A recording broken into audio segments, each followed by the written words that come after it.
Tim, after the last game, you mentioned comfortable rolling, 11 forwards. Is that something we might see today's game based on the skate today? Yeah, we still have to figure it out, but there's a possibility that we do that for sure. Is it maybe better if you do reintroduce a guy like Burrows or England, who haven't played in a while, to be one of seven as opposed to one of six, just to lighten the load a little bit? I don't know. I mean, anytime you come in, even though it's been a while, you want to get in and play. And, with seven, it pulls down the ice time of not just the seventh defenseman, but probably five and six, and maybe a little bit for four, too. So I think a guy would probably rather just come in and play. With Louis being out for, you said yesterday, 4 to 6 weeks, do you have a specific plan for some of the other forwards to kind of filter in and take more time, or does it maybe change a little bit if you introduce the seventh D? I don't know. I mean, the one thing about Louis is he can play center or wing, so we'll miss that. That gives us flexibility.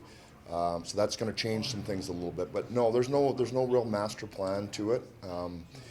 Outside of having played 11 forwards before and being comfortable with that, if that's what we decide to do, we can run that for a while. We're getting healthy bodies back. So again, we'll see what happens tonight. But things will be fluid over the next while. You've had Tanner Jeannot up on that line with Q and Fogues over the last few games. What have you kind of liked about what he's brought to kind of complement those guys? Well, I mean, we know what he brings. He's physical, right? And so when his feet are moving and he's on the forecheck and he gets some defensemen early, that wears those defensemen out. If you're a defenseman, you go back for pucks and you have time and you're not going to get hit. Generally, as the game wears on, you become more and more confident and you take your time to make the right play. When you know somebody's coming, there will be times when you rush a play or you just don't feel as comfortable. So in that regard, he's really our most effective player that way. Is it sometimes a shift that he has, maybe two or three before a goal gets scored, that's his impact? Like Laferrier's goal against Ottawa, that line seemed to set the tone 2 shifts before, and it kind of carried over. Yeah, every shift we had started the game very well there with some really good forechecks and some breakouts. But yeah, that's just it. You put enough pressure on the D. They don't know who's coming. They're under duress, and maybe they don't make as strong a play as they'd like to make. That wears on as the game wears on too. You said after the San Jose game that the team needs to be better on the forecheck if you guys want to turn it around. Have you felt that things have improved heavily over the last 3 games in that area? Not in Anaheim, but definitely versus Winnipeg would have been our best forecheck game of the year. How we started the game versus Ottawa, definitely. And I think it's a key for us tonight, again, is to reestablish that against a team that we've had problems with, against a team that's done that to us over the past couple of years. Expanding that question out, process results don't always match each other perfectly. You've won 3 in a row. Do you feel like your team is playing 3 in a row win hockey right now? I thought the Anaheim game, the goaltender was responsible for that win primarily.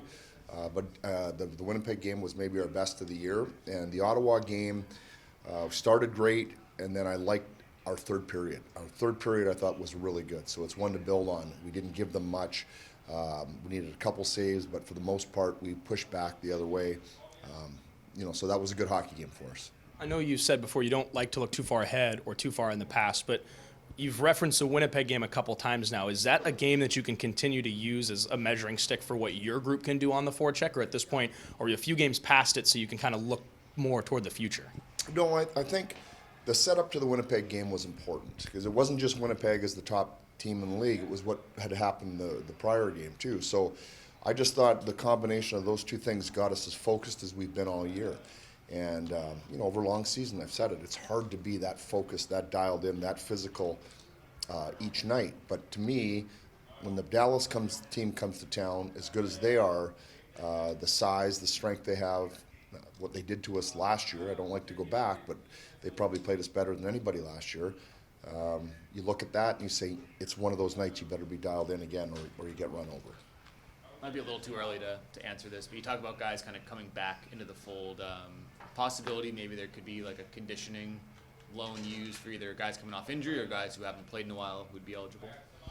I don't know. I guess that's probably a possibility that those decisions are Blakey's for the most part.